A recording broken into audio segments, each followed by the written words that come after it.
రాదు రాదే నేను మీ ఆస్ట్రాలజీ. ఇదేంటంటే కుండలి అంటే మనం ఈ భూమి మీద పుట్టినప్పుడు గ్రహాలన్నీ ఏ లొకేషన్ లో అయితే ఉన్నాయో అది కుండలిలో 12 హౌసెస్ లో రిప్రజెంట్ అవుతాయి అనమాట. సో ఈ కుండలిలో ఫస్ట్ హౌస్ వచ్చేసి లగ్న కుండలి అంటారు. సో మనం పుట్టినప్పుడు చంద్రుడు ఏ నక్షత్రంలో అయితే ఉన్నాడో అది మన నక్షత్రం అయితే, అదే విధంగా చంద్రుడు ఏ రాశిలో అయితే ఉన్నాడో అది మన రాశి అయితే అనమాట.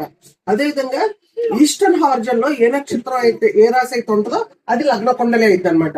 ఈస్టర్న్ హార్జన్ అంటే ఏంటంటే సూర్యుడు ఈ ఎగ్జాక్ట్ గా ఏ పాయింట్ దగ్గర అయితే ఉదయిస్తాడో, అంటే ఆకాశం భూమి ఏ పాయింట్ దగ్గర అయితే టచ్ అయిద్దో దాన్ని ఈస్టర్న్ హార్జన్ అంటారు అనమాట.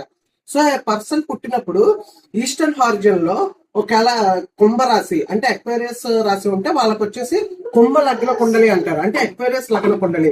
అంటే ఫస్ట్ హౌస్ లో 11 తో రిప్రజెంట్ అయింది అనమాట. మిగిలిన హౌసెస్ అన్ని 12, 1, 2, 3, 4, 5, 6 అలా 12 దాకా వెళ్తాయి అనమాట.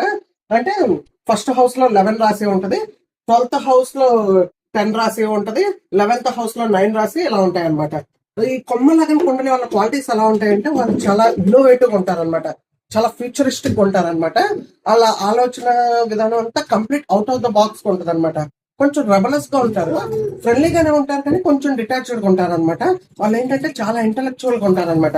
ఇంటలెక్చువల్ గా forward thinking, innovative, out of the box, futuristic, ఇవన్నీ వాళ్ళ క్వాలిటీస్ అనమాట. ఇంకేంటంటే వాళ్ళు ఒకసారి రెబలస్ గా ఉంటారు, కొంచెం డిటాచ్డ్, హ్యూమానిటేరియన్, మానవతా దృక్పథంతోనే ఉంటారనమాట. అది ఇదే విధంగా మనం లగ్న కుండలిలో వేరే క్వాలిటీస్ ఉంటే వాళ్ళ క్వాలిటీస్ ఎలా ఉంటాయో ఫ్యూచర్ వీడియోస్ లో డిస్కస్ చేద్దాం. Please subscribe to my channel astrology and YouTube, Instagram and Facebook. రాదే రాదే, many happy new year, welcome 2027. మీ అందరికి బాగుండాలని కోరుకుంటున్నా. Happy new year. థ్యాంక్